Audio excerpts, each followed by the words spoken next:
Bismillahirrahmanirrahim. Alhamdulillahirrahmanirrahim. Wassalatu wassalamu ala asyrafil anbiya wal mursalin wa ala alihi washabihi ajma'in.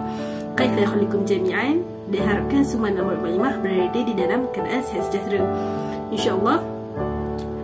Seperti mana minggu ini bermulanya bulan Zulhijjah. Seperti mana yang kita tahu, bulan Zulhijjah merupakan bulan yang berlakunya ibadah korban, iaitu Hari Raya Ailadha.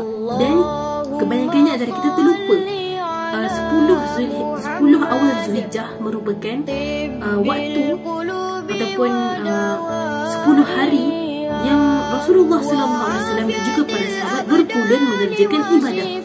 Ada 2 bulan yang Rasulullah SAW dan juga para sahabat bersungguh-sungguh dalam melakukan ibadah, iaitu ketika bulan Ramadan dan juga ketika 10 hari awal bulan Zulhijjah. Baiklah, untuk video kali ini Mak Wan nak menceritakan sedikit melalui video berkenaan apa itu bulan Zulhijjah. Jom saksikan.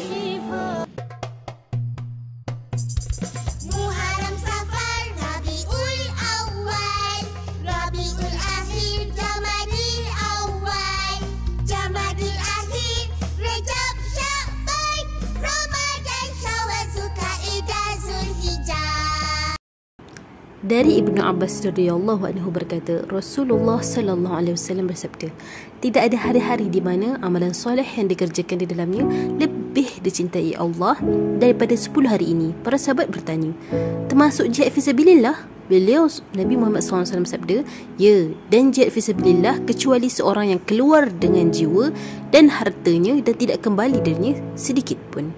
Begitu sekali keutamaan yang diketengahkan oleh Nabi Muhammad SAW berkenaan 10 hari di awal bulan Zulhijjah.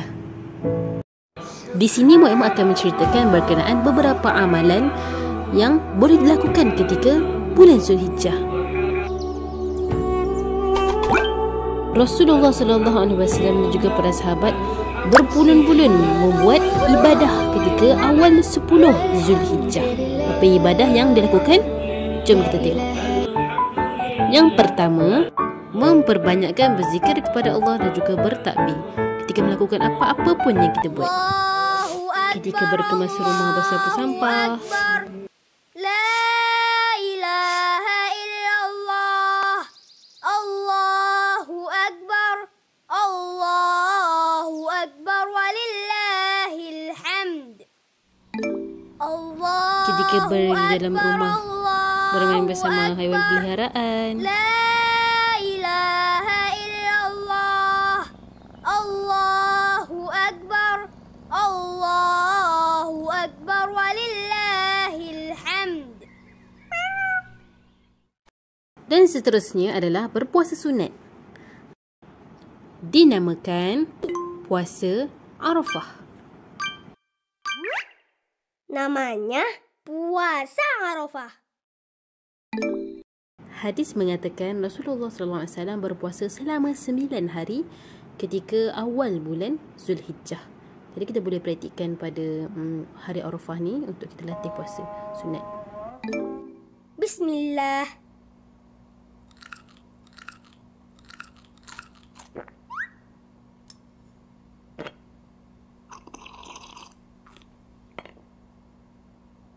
Dan pada 10 Zulhijjah pula Hari Raya Ailadha. Alhamdulillah teman-teman. InsyaAllah besok Lebaran. Lebaran, senangnya Ubay mau Lebaran. Walaupun kita hanya buat sambut di rumah, tapi kita perlulah berasa gembira menyambutnya. Kita boleh solat sunat Hari Raya Ailadha di rumah, mendengar khutbah bersama keluarga dan bergembira menyambut bersama keluarga. Di kampung Ubay ada gotong royong saat menyembelih hewan kurban. Dan yang paling utama di sini adalah ibadah kurban. Ibadah kurban dilaksanakan semasa Hari Raya Ailadha, sinonim dengan konsep pengorbanan. Kata Abi, ada tukang jagal yang membantu menyembelih kambing dan sapi. Ibadah ini dijalankan bagi mengingati dan menghargai kisah Nabi Ibrahim yang ingin melaksanakan perintah Allah SWT dengan menyembelih anaknya Nabi Ismail. Mereka berdua telah berjaya melepasi ujian tersebut. Ia melambangkan kepatuhan dan ketaatan mereka kepada perintah Allah, melebihi nyawa dan kasih sayang ayah dan anak. Lalu Allah menggantikan tempat Nabi Ismail dengan qibash. Qibash adalah binatang yang berkaki 4. Begitu jugalah maksud korban ialah menyembelih binatang ternakan berkaki 4 atau di dalam Al-Quran disebut Al-An'am. Alhamdulillah, semua orang jadi bisa menikmati makan daging.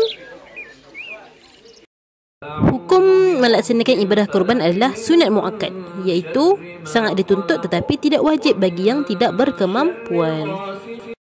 Dan yang terakhir, bagi yang dipilih Allah SWT yang dapat mengerjakan haji, alhamdulillah sangat beruntung dapat mengerjakan haji di Baitullah, iaitu Makkah.